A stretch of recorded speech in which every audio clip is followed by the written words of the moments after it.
자, 그러면 이제 세 번째 선입견. 이제 대학교 가면 이런 얘기를 하잖아요. 나 전공이 미리 정해져 있어야 돼. 이런 얘기를 하는데, 근데 과연 전공을 미리 정하는 것이 중요한가? 근데 우리 학교는 전공은 이제 나중에 정해도 늦지 않다라고 말씀을 드리려고 해요. 왜 그러냐면은, 우리 성균관대학교가 하고 있는 이런 여러 가지 제도들이 많이 있기 때문에. 그 중에서도 특히 이 대계열제, 이 계열제가 우리 학교가 지난 20년 넘게 해왔던 겁니다. 저희 학교 가장 특징이 있는데요. 이 계열제는 뭐냐? 일단 계열제로 입학을 하시게 되면은 1학년 때는 전공이 정해져 있지 않습니다. 여러 가지 교양 수업들 같은 거를 많이 듣고 그 다음 2학년 올라갈 때 이 문과 친구들 같은 경우는 여기에 있는 이러한 과들로 그 다음에 자연계 친구들 같은 경우는 여기에 있는 이러한 과들로 진입을 하는 거다. 성적이라든지 이런 거에 맞춰서 그렇게 말씀을 드리는데요. 근데 그러면 걱정이 되실 수도 있어요. 그래, 이렇게 1학년 때 뭐 전공 탐색 기간이 있고 이런 것들은 되게 좋기는 한데 나중에 2학년 올라갈 때 내가 원하는 과로 못 가면 어떡해? 걱정이 될 수도 있죠. 실제로 나는 기계과 가고 싶은데 인기가 많아서 기계과 못 갈 것 같아. 막 이런 걱정하는 친구들이 있는데요. 근데 그런 걱정하지 않으셔도 됩니다. 여기 보시는 것처럼 10명 중에 8명, 9명은 자기가 원하는 과로 가고 있습니다. 실제로 작년에도 저희 기계과 같이 인기 많은 과인데도 실제 전공 진입 성적은 한 3.2 정도밖에 안 됐어요. 그러니까 B만 넘으면 되는 거거든요. 근데 우리 학교는 B를 60%까지 줍니다. 그 말은 뭐냐, 내 옆자리에 앉은 친구 한 명만 제끼면 된다는 겁니다. 이런 식으로 쉽게 갈 수 있으니까 우리 학교 계열제를 지원할 때도 너무 걱정하지 말고 지원해도 된다. 근데 만에 하나 여기 보시는 것처럼 10명 중에 1명이 내가 될 수도 있잖아요. 그렇죠? 내가 정말 피치 못할 사정으로 뭐 건설환경, 뭐 토목과학 이런데 원래는 가기 싫었지만 할 수도 있어요. 건설환경 토목과학이 나쁘다는 게 아니라요. 내가 싫은 거 할 수도 있지만 그래도 걱정하지 마라. 저희 학교는 복수 전공이라든지 연계 전공을 굉장히 잘 해놨다. 저희 학교는 이제 전과가 없습니다. 성균관대학교는 전과가 없는 대신에 복수 전공을 거의 무제한으로 해놔서 최대 3개까지 할 수 있게 해놨고요. 그래서 뭐 건설환경이라든지 이런 데 갔지만 나중에는 졸업할 때는 뭐 전자전기라든지 원하는 과로 해서 졸업장 받고 나가시면 되는 겁니다. 근데 또 만약에 제가 전과는 없다라고 했는데 나는 전과를 하고 싶어 라고 하는 학생들이 굳이 있을 수도 있습니다. 저희 학교가 유일하게 이 글로벌 융합학과만 전과를 열어놨다. 그래서 만약에 또 내가 피치 못할 사정으로 건설환경 같은 데를 갔어 라고 하더라도 사실은 나는 원래 콘텐츠, 뭐 빅데이터, AI 이런 걸 하고 싶었다 라고 하시면은 이쪽으로 이제 2학년 때 전공진, 전과를 하시면 된다라는 거 또 알고 계시면 좋겠고요. 그리고 또 저희 학교의 가장 큰 특징이 이 자기설계 융합전공이라는 게 있는데 만약에 내가 또 피치 못할 사정으로 입학할 때 건설환경공학으로 갔다라고 하시더라도 이 자기설계 융합전공은 학생이 스스로 그 전공, 과를 만드는 거라고 생각하시면 돼요. 내가 원하는 과를 가지 않다고 하더라도 실제 수업 같은 거는 뭐 경제학이라든지 뭐 국제통상학 이런 과목들을 들으시면요 나중에 조건이 돼라고 하면 졸업할 때 거기에 해당하는 뭐 금융학, 금융공학, 로봇공학 이런 학위를 드립니다. 이런 것처럼 입학했을 때 과와 나중에 과는 달라질 수 있다는 거. 자꾸 건설환경 토목 얘기해서 제가 토목공학과 나왔거든요. 이런 것처럼 굉장히 길이 달라진다. 저만 해도 저는 이제 졸업을 하고 토목공학과 졸업을 하고 원래 건설회사에서 엔지니어로 일을 하다가 마지막에는 이제 인사팀에서 체험 업무를 하다가 지금 학교로 넘어왔거든요. 이런 식으로 계속 바뀌잖아요, 진로가. 어머니, 아버님은 더 잘 알고 계시죠. 근데 오히려 학생분들은 그런 것들을 잘 걱정을 하는 친구들이 있어요. 그래서 제가 사실 고등학교 설명 갔을 때 이런 것들을 계속 위주로 말씀을 드리거든요. 이런 것처럼 대학교는 진짜 입학했을 때 전공으로 끝나는 게 아니다라는 거를 잘 말씀해 주시고 길이 넓다라는 거를 계속 얘기해 주시면 좋을 것 같다. 성균관대학교는 그 뒷받침이 되어 있다라고 말씀을 드립니다. 그리고 우리 학교 같은 경우는 올해 특히 신설학과가 많이 생겼습니다. 근데 우리 학교뿐만 아니라 다른 대학들도 많이 생겼는데요. 바로 이 자율전공 계열입니다. 이 자율전공 계열 같은 경우는 앞서 말씀드린 계열제랑은 조금은 달라요. 앞서 말씀드린 계열제 같은 경우는요. 2학년 올라갈 때 전공을 선택하는 게 그 한정된 그 모집군 안에서만 갑니다.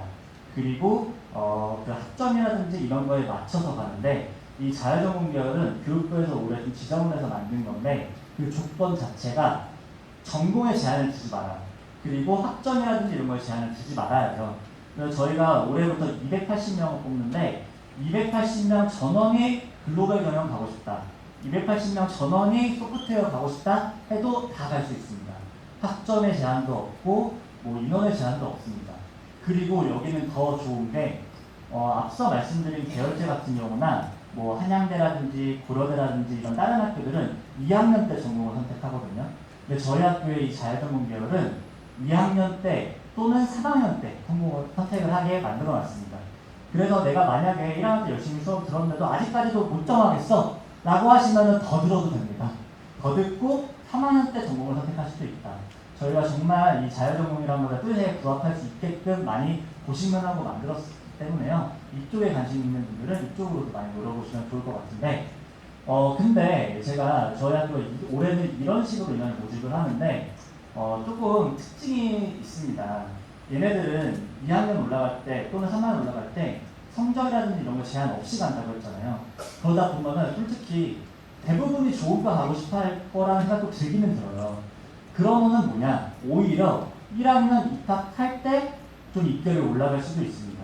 그러니까 만약에 야 나는 특성화과라든지 좀 높은 과를 가고 싶어 라고 하면은 그쪽과 이쪽을 좀 둘 다 동시에 좀 생각을 해볼 수도 있지만 만약에 뭐 경영학과라든지 뭐 인문계 쪽 이렇게 좀 일반적인 과를 가고 싶다 라고 하시면은 여기가 인원이 많이 뽑으니까 일로 가는 게 더 낫겠네 라고 생각할 게 아니라 오히려 상위권 아이들이 이쪽으로 많이 가겠구나. 그러면은 원래 있던 일반과는 조금은 컷이 내려올 수도 있겠네 라는 식으로 생각을 하셔가지고 좀 전략적으로 나에 맞춰서 생각하시는 게 좀 맞다.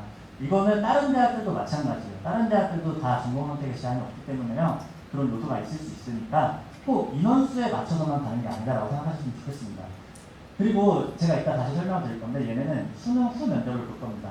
그런 특징도 있으니까요. 그건 좀 이따 다시 또 설명을 드리도록 하겠습니다. 근데 또 이런 자율전공 계열 말고도 이런 첨단학과들도 저희가 올해 되게 많이 생겼어요.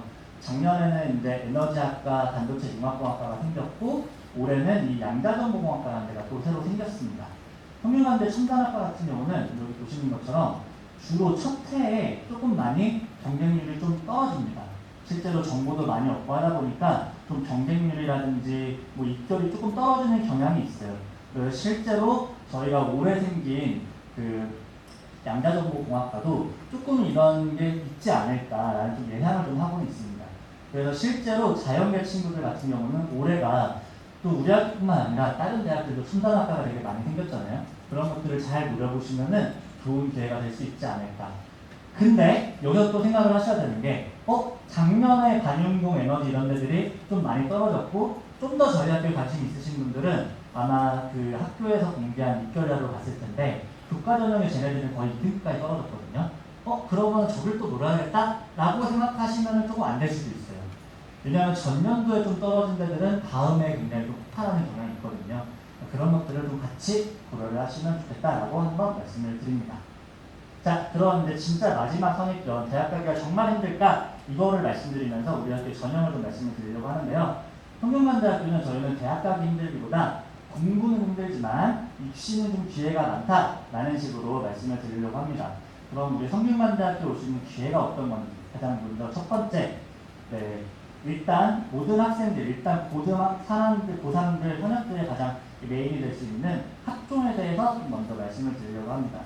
성균관대학교 학생부 종합전형은 융합형, 탐구형, 과학인재 이렇게 뽑고 그 다음에 과학인재 전형 같은 경우는 이제 면접이 좀 있고요. 융합형, 탐구형은 서류 100%로 뽑고 있다라고 말씀을 드립니다. 뭐 이런 인원으로 뽑고 있다는 거는 뭐 책자 같은 걸 참고해 주시면 좋을 것 같고요. 그 다음에 이제 저희 특별 전형에서도 혹시 내가 이제 뭐 이웃사랑이라든지 이런 기획인형 이런 게 된다라고 하는 분들은 이런 식으로 인원을 뽑고 있다 참고하시면 좋을 것 같습니다. 특히 저희 학교 특별 전형이 이제 입학 정원이 많이 늘다 보니까 특별 전형 인원도 작년에 비해서 되게 많이 늘었습니다. 실제로 뭐 농업팀도 좀 늘었고 뭐 재직자 전형도 많이 늘었고요. 근데 특별 전형에 관련해서 궁금하신 분들은 끝나고 또 따로 물어보시면 제가 또 말씀을 드리도록 하겠습니다. 그래서 우리 학교는 아까 말씀드린 것처럼 수능 최저 없고요. 교과 전형이나 논술 제외하고는 수능 최저가 없고 서류 100%로 뽑고 있는데 근데 올해 이제 많이 물어보세요. 성균관대가 원래 학과 모집, 계열 모집으로 뽑았는데 융합형, 탐구형으로 이름을 바꿨다 보니까 뭐가 다르지? 어떤 차이가 있는지 많이 물어보시는데요. 여기 보시는 것처럼 완전히 똑같다. 그냥 완전히 똑같은 전형이라고 생각하시면 될 것 같습니다. 근데 왜 굳이 이름을 다르게 해놨냐? 저희가 전략적으로 지원하실 수 있게끔 하려고 해놨다. 왜냐하면요, 중복 지원을 가능하게 해놨기 때문에. 그래서 융합형은 좀 인원이 많은 과들, 뭐 예를 들어서 계열 모집이라든지 뭐 경영학이라든지 이런 좀 인원이 많은 과들이고요. 탐구형은 글로벌이라든지 뭐 학과 모집 이런 것들, 옛날로 따지면 학과 모집 이런 것들이 있습니다. 그래서 사실은 원래 경영학 전자전기가 저 탐구형 학과 모집이 있었어요. 근데 거기에 있다 보니까 아이들이 나는 인문계 쓰면서 경영학 같이 쓰고 싶은데, 나는 반도체 쓰면서 전자전기 같이 쓰고 싶은데, 이런 수요들이 좀 있었습니다. 그래가지고 그 경영학 전자전기를 계열적으로 옮기면서 단순히 이름을 바꾼 것 뿐이지, 탐구형이 탐구 역량을 더 많이 봐서 뭐 융합형의 학업 역량을 더 많이 봐서 이런 거 전혀 아닙니다. 그냥 저희는 전략적으로 중복 지원 가능하게끔 하려고 해놓은 거다. 그러니까 전략을 짜실 때 이쪽에는 계열 모집에 좀 인원을 많이 쓰면서 좀 더 전략적으로 탐구형에서 좀 성도 낮은 과 이런 거 쓴다든지 이런 용도로만 쓰시면 되겠다라고 말씀을 드립니다. 자, 그러면은 선생님들 서류평가는 이 세 가지 학업, 탐구, 잠재도 뽑는데 어떻게 뽑느냐? 일단 학업 같은 경우는 이런 것들을 본다. 근데 이게 사실 말이 어렵잖아요. 이게 말이 어렵지만 쉽게 말해서 성취 수준 본다는 겁니다. 성취 수준. 뭐 평균이 될 수도 있고 등급이 될 수도 있고 이런 학생부의 교과학습 발달상에 나오는 성취 수준 본다는 거고요. 그 다음에 이 탐구 역량 같은 경우는 과목 선택이라든지 뭐 과목 세특 이런 것들을 본다는 겁니다. 그래가지고 얘네들 합쳐서 보면은 이제 학업 역량이랑 탐구 역량이 40, 40해서 80%예요. 근데 아까 말씀드린 것처럼 과목 성취, 그 다음에 과목 세특 이게 결국에는 학생부에서 교과학습 발달 상황이잖아요. 그렇죠? 그래서 학생부에서의 교과학습 발달 상황을 80% 본다는 거다. 이 말은 뭐냐? 학업 역량 80%다. 네. 학업이 매우 중요하다라고 알고 계시면 되겠다. 그렇다고 뭐 학업 이런 걸로만 뽑는 건 아니지만 뭐 기교과라든지 이런 것들은 뭐 넛지 효과를 낸다고 보시면 돼요. 뭐 진짜 까놓고 말해서 교과를 뛰어넘는 기교과는 사실 있을 수가 없죠. 왜냐하면은 뭐 내가 학생회장 같은 거 한다고 쳐. 그렇게 해도 뭐 예를 들어서 뭐 3등급인 친구가 1등급을 이길 수는 없어요. 솔직히. 교과 평가는 아니지만 그런 기술과 활동이 언제 빛을 발휘하냐? 좀 비슷비슷할 때, 한 1.8, 1.9 이런 식으로 좀 비슷비슷하면은 이 친구가 학업생활을 열심히 하면서 기록과 같은 것들도 열심히 했구나 라고 넛지 효과를 낼 수 있다는 겁니다. 그러니까 일단 기본적으로는 학업, 학교 내신, 학교 선생님 말 잘 듣는 게 제일 중요하다라고 한 번 더 강조를 하고요. 그 다음에 이제 저희는 안녕히 계세요, 여러분. 네, 이런 식으로 말씀드리려고 한다. 저희가 이 전문적합성이라는 단어를 버리면서 탐구 역량이라고 해놨는데, 왜냐? 요즘 상위권 대학들은 전공을 미리 준비했냐기보다 해당 이 친구가 대학교 와서 얼마나 열심히 할 수 있는지를 보고 뽑겠다는 거거든요. 그래서 뭐 예를 들어서 저희는 이렇게 전공적합성이 아니라 탐구를 하는데, 이 탐구는 뭘 말하는 거냐? 해당 과목, 국어면 국어, 수학이면 수학, 그 과목 내에서의 개념을 얼마나 얘가 심도 있게 탐구했는지 이거를 보고 싶다는 거다. 진짜 옛날에 제가 처음에 입학처로 발령받아 왔을 때만 보더라도 막 국어를 듣든 뭐 수학을 듣든 뭐 의대 뭐 이런 걸 맞춰놓는 친구들이 많이 있었어요.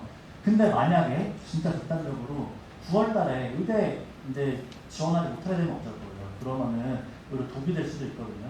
게다가 실제로 요즘 같은 경우는 자율전공이라든지 융합계열 이런 것들이 많아지잖아요. 자기소개서도 없어지고. 그러니까 국어는 국어, 수학이면 수학, 해당 과목에 대한 좀 본질적인 내용들을 세특이라든지 이런 걸 좀 보여주는 게 더 좋지 않을까 생각을 합니다. 그래서 실제로 저희 학교 같은 경우는 여기 보시는 것처럼 이런 거 많이 물어보거든요. 전자전기 가는데 물리 안 들어도 괜찮냐 이런 것도 되게 많이 물어봐요. 상관없다. 여기 보시는 것처럼 뭐 이수 과목과 상관없이 지구과학 들은 친구들도 이 정도 나오고 화학 들은 친구도 이 정도 나옵니다. 지원하는 비율에 따라 나옵니다. 특정 과목이 유리한 것 전혀 없다라는 거. 화학이라든지 생명과학을 잘하는 친구는 물리학과 지원하더라도 잘할 거라는 걸 알고 있습니다. 저희는 그런 걸 보고 뽑을 거니까 너무 전공이라든지 이런 거에 너무 걱정하지 마시고 내가 지금 들은 과목, 우리 학교의 커리큘럼 이걸 믿고 자신 있게 지원하시면 된다라고 한 번 더 강조를 합니다. 자, 근데 만약에 내가 사범대학이라든지 스포츠과 의대 이런 거 한다고 하면은 2단계 때 이제 면접을 보셔야 되는데요. 우리 성균관대학교의 면접은 요약하자면 이런 식으로 보고 있습니다. 특히 올해 같은 경우는 바뀐 게 원래 의대라든지 뭐 이런 것들은 좀 MMI랑 다른 면접을 봤는데요. 올해는 과학인대 전형을 제외한 모든 면접을 다 인적성 면접만 봅니다. 인적성 면접만. 그리고 이 의예과랑 자율전공대학 같은 경우는 수능 후 면접을 본다라는 거.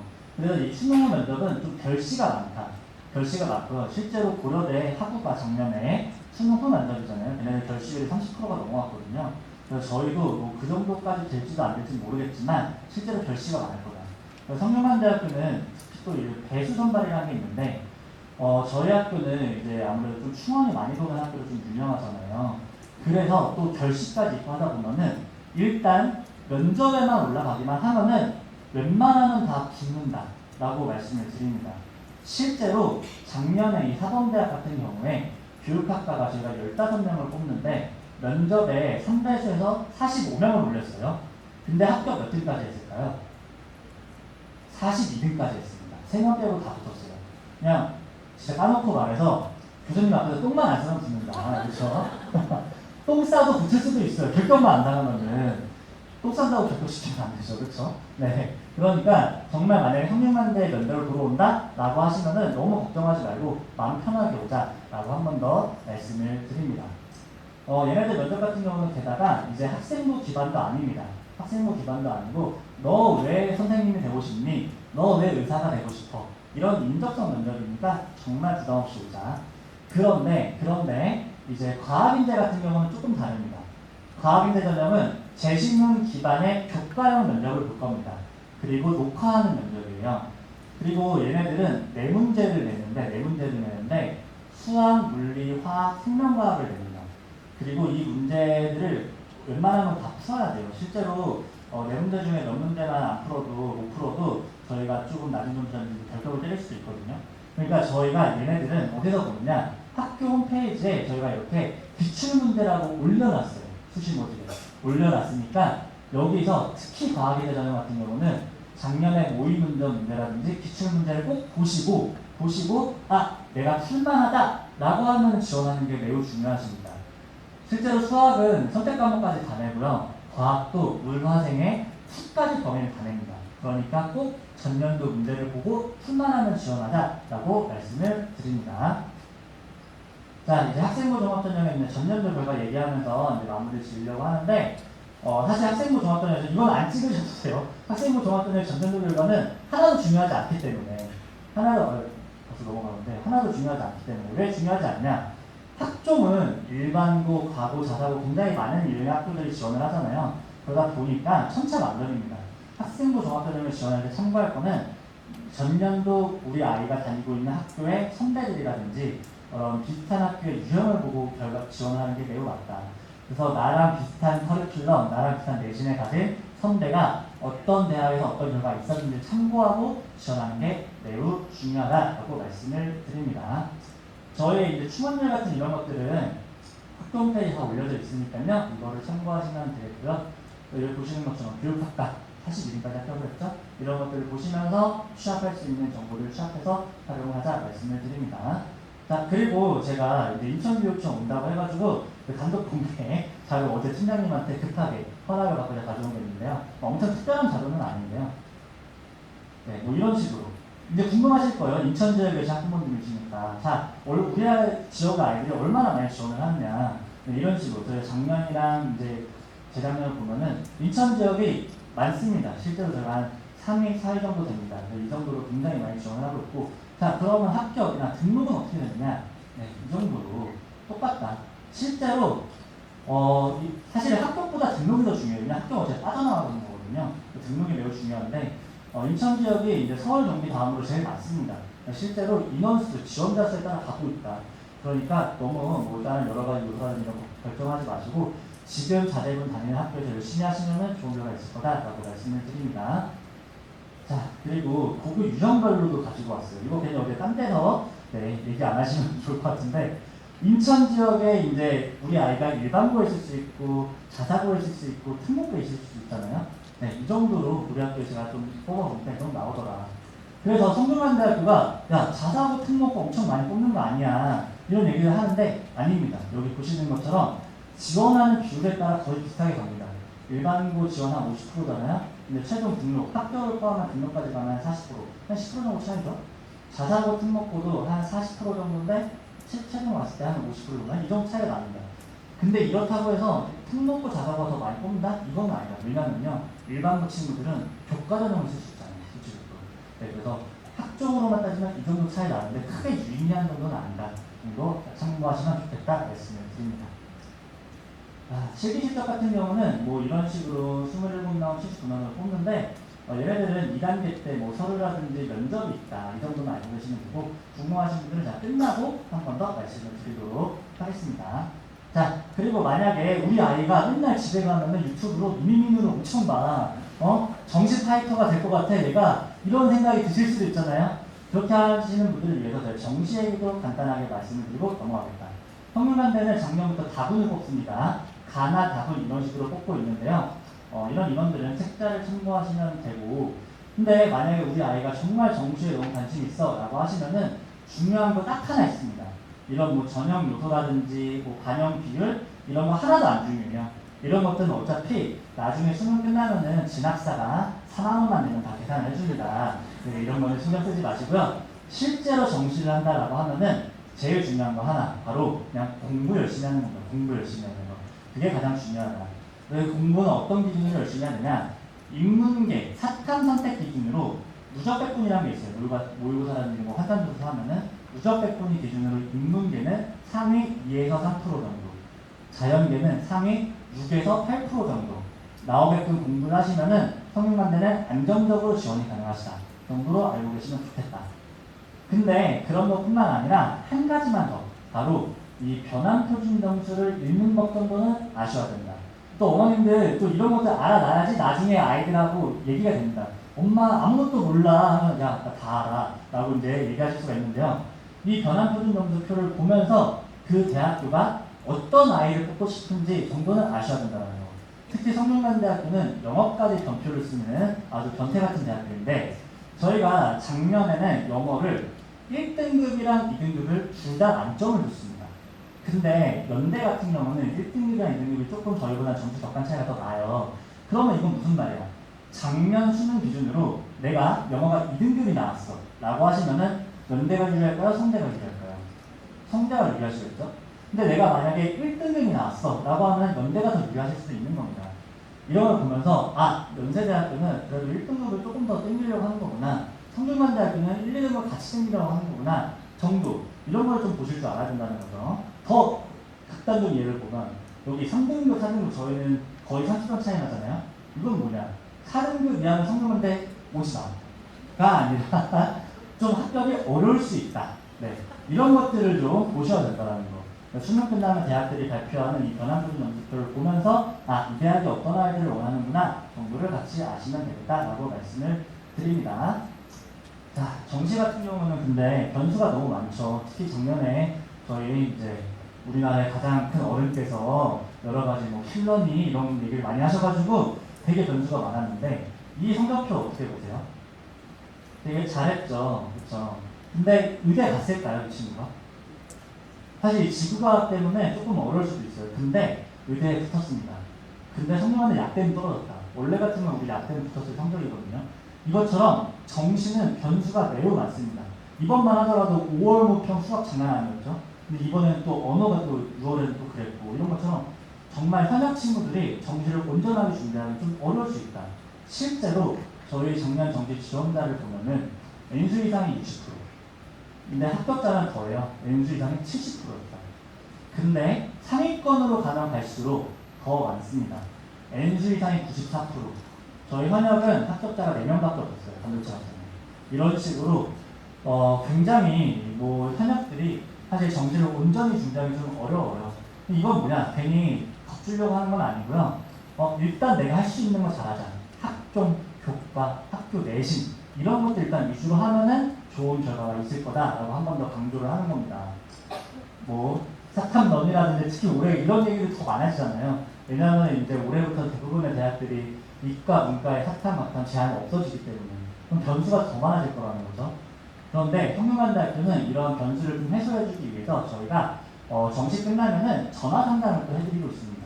실제 저희가 5년치 데이터를 가지고 직접 계산기를 만들어서 아이들의 성적을 넣고 너 지원 가능해, 너 지원하지 마, 미안한데 뭐 소신껏 지원해라, 이런 식으로 저희가 실제 데이터를 가지고 상담을 해드립니다. 이거 다 공짜로 다 어머님들 세금으로 하는 거거든요. 그러니까 이런 것들 기억하고 계시다가 수능 끝나면 이런 것들을 꼭 이용하시면 좋겠다라고 한 번 더 말씀을 드립니다.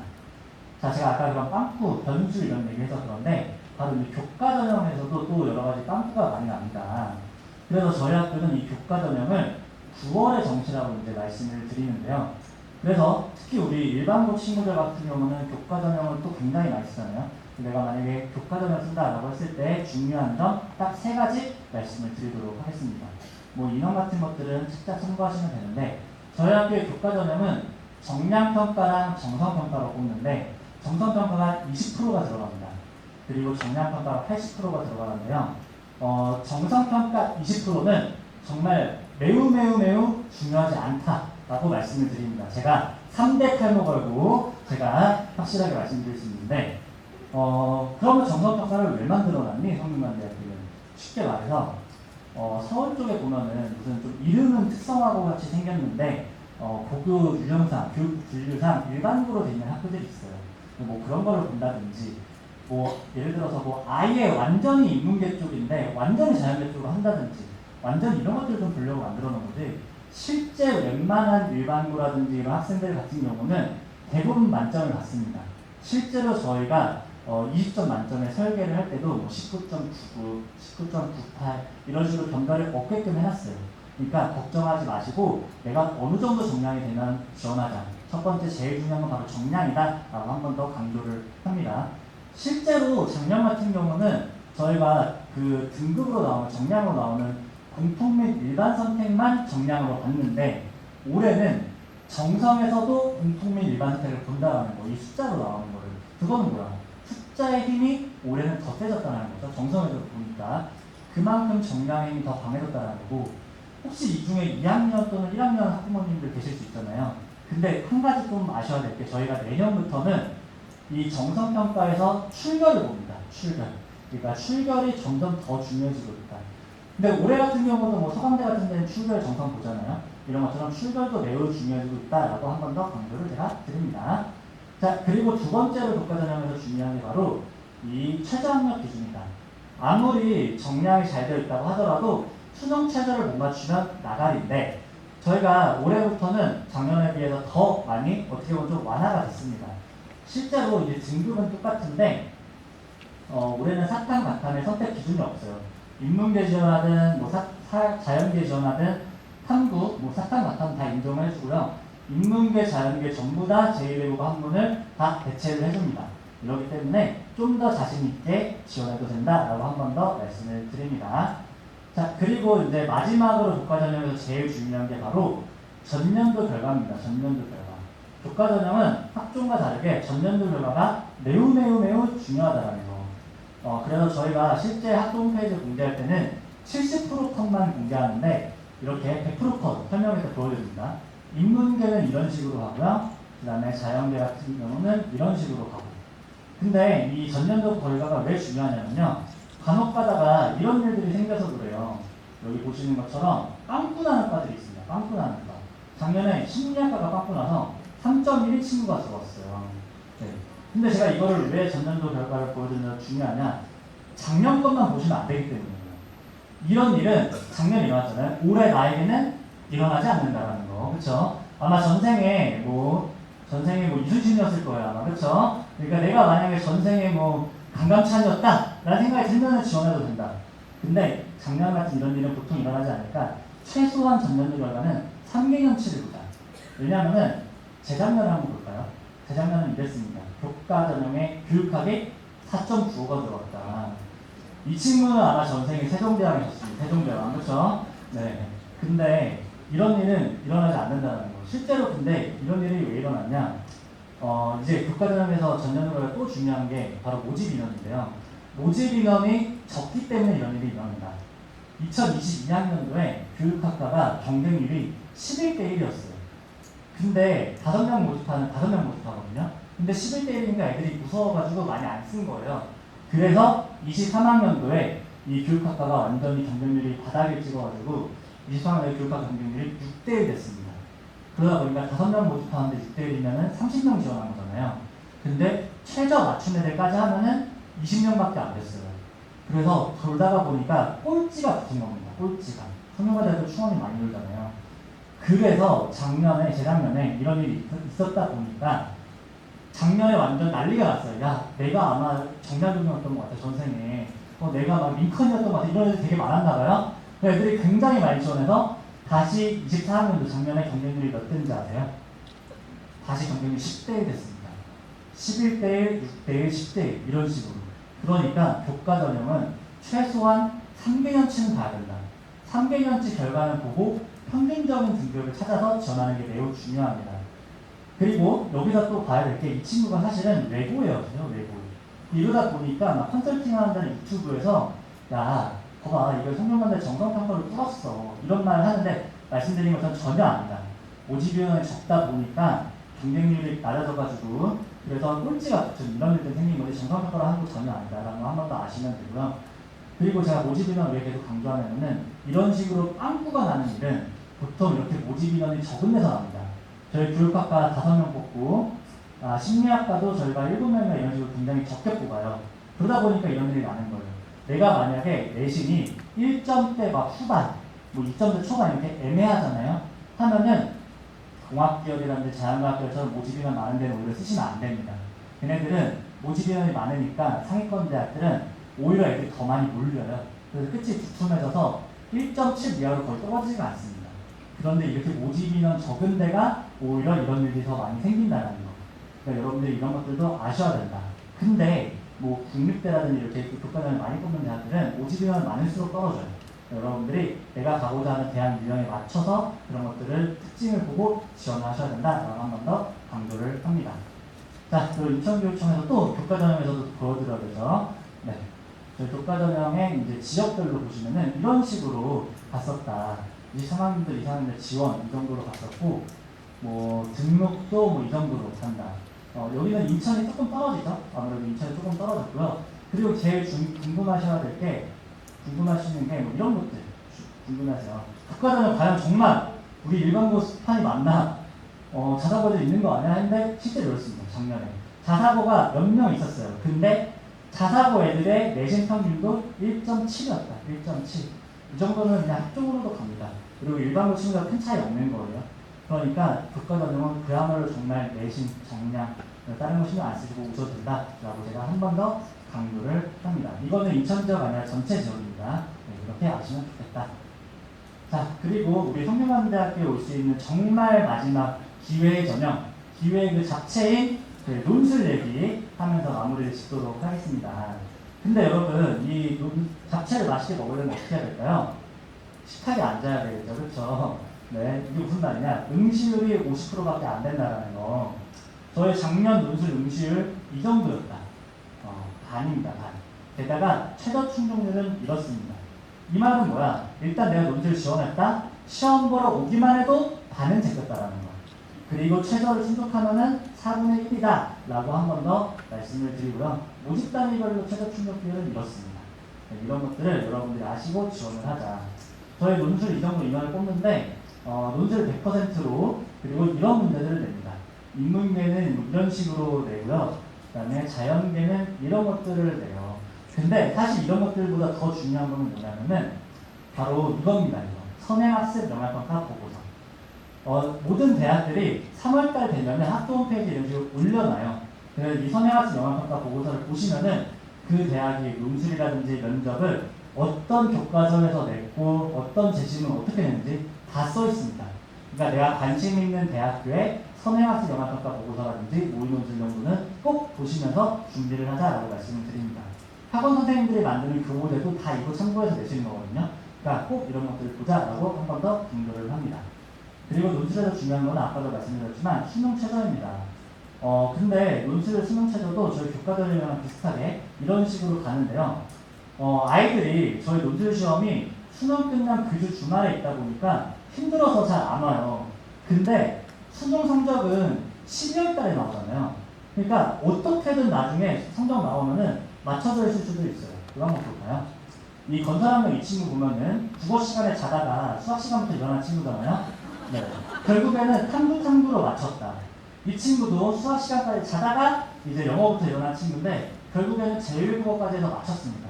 이런 식으로 최종적으로는 어떻게든 최저를 맞춰줄 수도 있다. 그러니까 계속 강조하죠. 제발 논술은 시험 보러 오자 라고 말씀을 드립니다. 저희 일했던 학교가 논술 때 되면 이렇게 바뀌어요. 근데 아까 말씀드렸죠? 수능 최저 충족률 4분의 1밖에 안 된다는 거. 이 말은 뭐야? 내가 수능 최저만 충족한다 라고 하면은 요만큼만 경쟁이다. 요만큼만. 그러니까 걱정하지 말고 제발 시험 보러 오자 라고 말씀을 드립니다. 자, 제가 이렇게 여러 가지 많이 정보들을 많이 말씀을 드렸는데요. 어떠세요? 좀 들어보시니까 좀 대학가기 쉬워 보이시나요? 아니실까요? 네, 사실 쉽지는 않고요. 네, 뭐 기회가 많다 정도로 알고 계시면 좋겠고, 저희 학교는 이 기회를 효율적으로 쓸 수 있게 해드리기 위해서 중복 지원이 가능하게 해놨습니다. 올해부터 한양대 그 종합전형관 중복 지원 안 되는 거 아시죠? 또 고려대도 교과전형, 종합전형 중복 지원 안 되는 거. 근데 성균관대는 중복 지원이 가능하다. 그래서 내가 만약에 성균관대 정말 사랑해 라고 하시면은 탐구형 하나 쓰시고, 교과 하나 쓰시고, 과학인데도 한번 써보고, 내가 사장님 해야겠다 하시면 뭐 경영학과도 쓰시고, 아니야 약사 할 거야 하시면 뭐 논술도 쓰시고. 근데 만약에 갑자기 우리 집에 가세가 줄었어 라고 하시면 뭐 기획인형도 쓸 수 있습니다. 이런 것처럼 제가 말씀드린 정보들을 토대로 정말 효율적으로 전략을 잘 짜서 대학교 정말 전략적으로 잘 오자 말씀을 드립니다.